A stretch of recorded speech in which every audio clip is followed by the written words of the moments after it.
Montréal, la guerre fait rage entre bandes de motards rivales. Des Hells Angels de partout en Amérique sont réunis à Sherbrooke pour une véritable opération de relations publiques.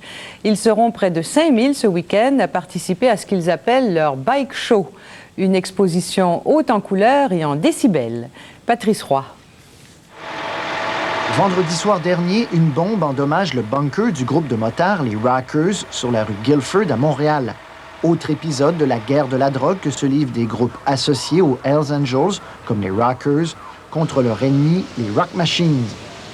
En fin de semaine, loin du terrain de bataille, à Sherbrooke, les Hells Angels se sont cloîtrés au Delta pour fêter. Une exposition de motos, leur indissociable Harley-Davidson. On présente aussi quelques armes au passage, mais les milliers de motards sont surtout ici pour élire Miss Bike 95. L'organisatrice du concours, elle, se sent tout à fait en sécurité. C'est des personnes, tu peux t'asseoir, sont calmes, ils ne sacent pas après toi, sont pas vulgaires. Juste même tout le contraire de ce que le monde pense. La police se fait discrète. On a ajouté quelques autopatrouilles. On ne sait jamais. C'est bien entendu que cette année, c'est la première année que l'on tient des personnels accrus, disons, au niveau de la patrouille. C'est un peu peut-être à cause du contexte, ça, on vous le donne, mais remarquez qu'on ne s'attend pas à aucun problème majeur. Il faut dire que Sherbrooke est à 2 pas de Lennoxville où se trouve le repère des Hells Angels. Les bandes rivales de Montréal se tiennent loin. À 18h, les journalistes sont chassés. La fête peut continuer en privé à l'hôtel Delta, transformé en bunker. Au-delà des Harley-Davidson, des tatouages et des concours de Miss Bike 95, un week-end qui est aussi une grande opération de relations publiques. Les Hells Angels actuellement sont en pleine guerre à Montréal pour le contrôle de la drogue. Les Hells Angels qui restent un des groupes criminalisés les plus importants au monde. Patrice Roy, à Sherbrooke. Pendant que la Chambre des communes débat toujours des modalités d'application de la loi spéciale qui forcera le retour au travail des cheminots, l'activité ferroviaire demeure paralysée. 500 travailleurs du rail ont manifesté ce matin près des installations intermodales du CN dans l'ouest de Montréal. En colère, ils accusent les compagnies de chemin de fer de collusion avec le fédéral en répétant qu'il n'y a jamais eu de négociation depuis 1 an. La compagnie CAE Électronique de Ville-Saint-Laurent s'est vue octroyer un contrat de 7,5 millions de dollars pour la construction d'un simulateur de travail dans l'espace. Ce simulateur servira à l'entraînement des astronautes qui auront à travailler à l'installation de la base spatiale internationale Alpha. Le président et chef de la direction de la Caisse de dépôt du Québec, Jean-Claude Delorme, a remis sa démission. Le bureau du premier ministre devrait nommer son successeur d'ici 1 semaine.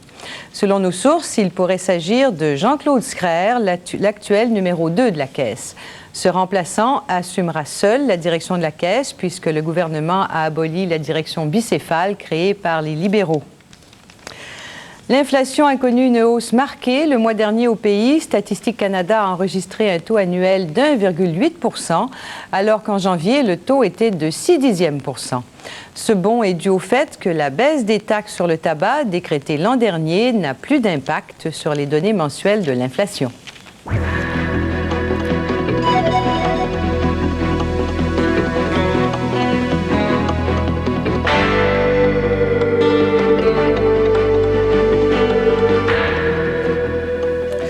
À moins de 3 mois du choix du CIO, les villes de Québec et de Salt Lake City aux États-Unis se livrent une chaude lutte pour organiser les Jeux olympiques d'hiver de 2002. Ces 2 villes sont, rappelons-le, généralement considérées comme les favorites. Mais si à Québec, la venue des Jeux suscite l'opposition de certains, c'est également le cas à Salt Lake City, comme l'a constaté Jean-Robert Fauché qui s'est rendu sur place.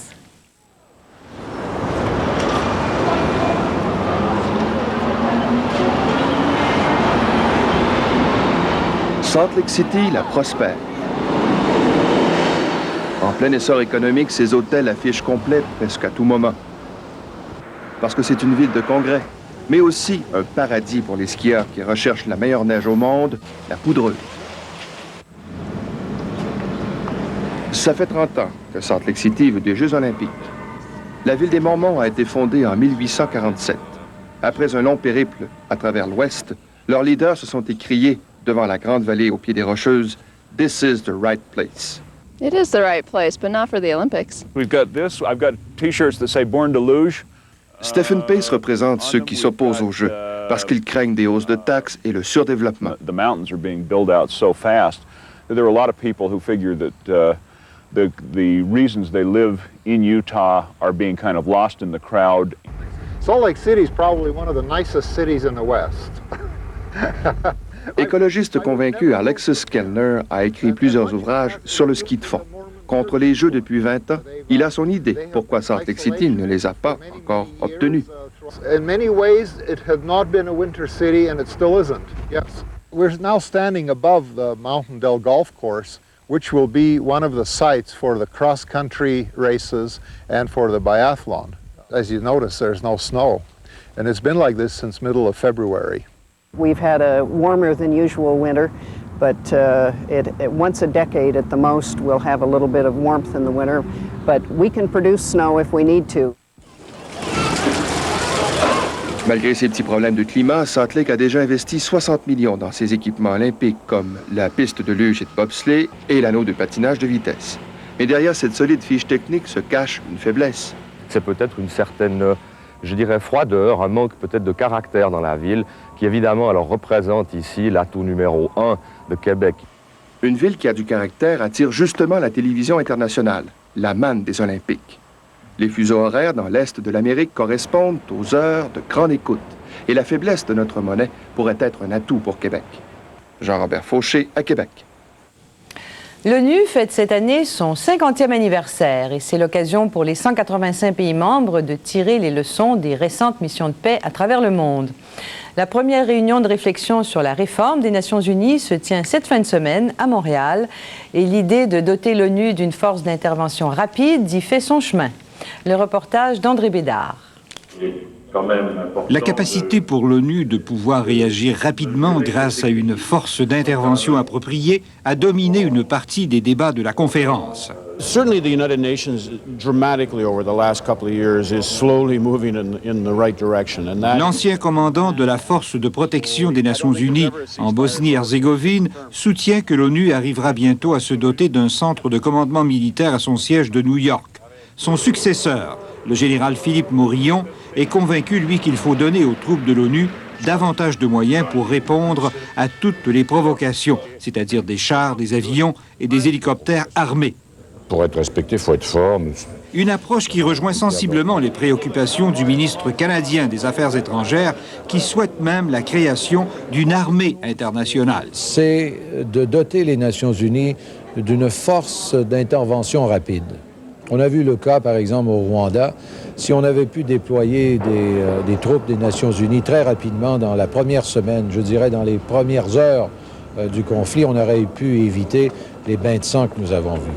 Dans sa tentative pour influencer l'avenir de l'ONU, le Canada veut éliminer l'armement nucléaire, en plus de faire en sorte que l'organisation priorise l'environnement, la santé, ainsi que les droits de la personne et la liberté d'expression, deux indicateurs de premier ordre de la démocratie. La promotion de la démocratie, le respect des droits de la personne, c'est très important, c'est une priorité de notre gouvernement. Le Canada voudrait même, si c'est nécessaire, que l'ONU puisse déléguer des pouvoirs à des organismes régionaux, comme l'Organisation pour l'unité africaine ou l'Organisation des États américains. Toujours dans le but de refléter la nouvelle réalité mondiale, le Canada souhaite aussi qu'on accroisse le nombre des membres permanents du Conseil de sécurité pour que des pays en voie de développement puissent y siéger. André Bédard, à Montréal. Mais pendant qu'on discute des moyens de rendre l'ONU plus efficace, les combats reprennent de l'intensité en Bosnie. 8 personnes, dont un casque bleu de l'ONU, ont été blessées à Sarajevo par des tirs d'armes légères. La situation est encore plus critique en Bosnie centrale. Le leader serbe Radovan Karadzic a ordonné une contre-offensive pour reprendre le terrain perdu aux mains des musulmans. Il tient l'ONU responsable de la recrudescence des combats. Au Japon, le fondateur de la secte de la vérité suprême, Shoko Asahara, refait surface 5 jours après l'attentat au gaz mortel contre le métro de Tokyo. Il réfute point par point sur un vidéo les accusations portées contre lui. Non, il n'a rien à voir avec l'attentat. Non, il n'a jamais retenu des disciples contre leur gré. Non, les produits chimiques découverts dans les locaux de la secte n'ont jamais servi à la fabrication de sarin, mais plutôt à de la poterie et à des insecticides. On critique souvent le travail des policiers, mais dans certains pays, ces critiques atteignent des seuils limites. Les habitants de Mexico, par exemple, n'ont strictement aucune confiance en leur police. La réputation de la police mexicaine est tellement mauvaise que les autorités ont mis sur pied un programme d'une ampleur sans précédent. Comme nous l'explique Jean-Michel Leprince dans le dernier d'une série de reportages sur Mexico, on veut carrément remplacer tous les policiers.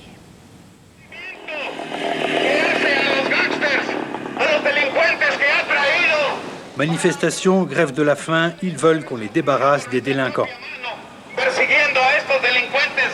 Mais pour eux, les malfaiteurs sont les agents de la police judiciaire dans l'immeuble d'en face. Ils veulent qu'ils quittent le quartier. Ils les accusent d'actes d'intimidation, de délits de toutes sortes. Cette dame affirme qu'ils ont tenté de voler l'auto d'une amie. Rafael Luviano, ancien journaliste, s'est fait battre par des policiers qui voulaient le voler. Il y a perdu un œil. Il s'est plaint. Les policiers sont aujourd'hui en prison pour 20 ans. La majorité des plaintes à la Commission des droits de la personne sont contre la police. La mayoría de las quejas que recibimos son precisamente por abusos policíacos.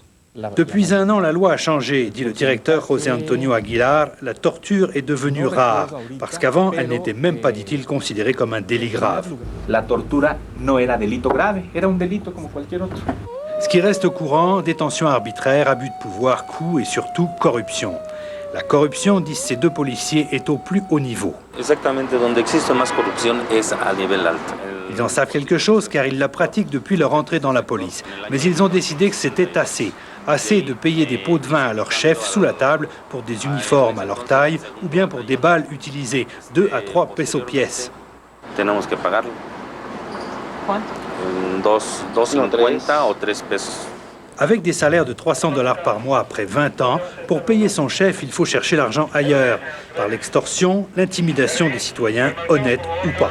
À présent, ils parlent, ce qui leur vaut des menaces de leurs collègues.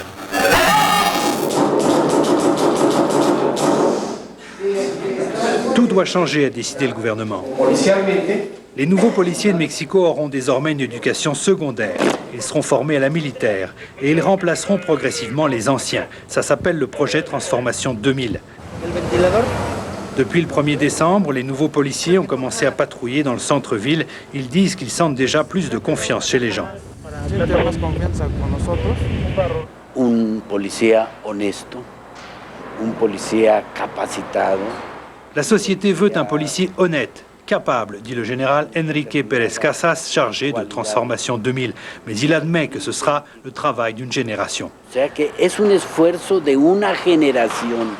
Ce sera en effet un effort de longue haleine. 38 000 nouveaux policiers sont prévus d'ici l'an 2000, mais pour remplacer la totalité des 2 millions de policiers du pays, il faudra attendre l'an 2024. Jean-Michel Leprince, à Mexico. Vaste entreprise.